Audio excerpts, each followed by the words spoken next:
ang gumawa o lumikha ng Biblia, unang-una, hindi Iglesia ni Kristo. Ang katunayan, katibayan, ang Iglesia ni Kristo ay nagnakaw lang. Bakit? Nagnakaw sila ng Biblia. Bakit nagnakaw? Hindi sila nagpaalam eh.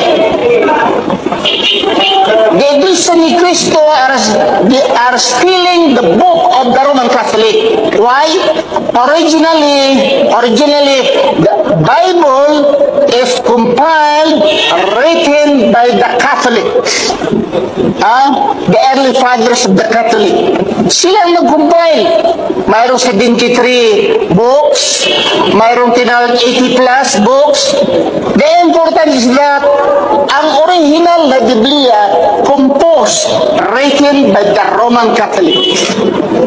Although si Martin Luther siya ang nagprotestante or nagprotest against sa Roman Catholic, tumakas siya at naglikha siya ng Bible. Since this Bible ginawa niya ngayon na itong tinatawag na Protestant Bible, the King James Version.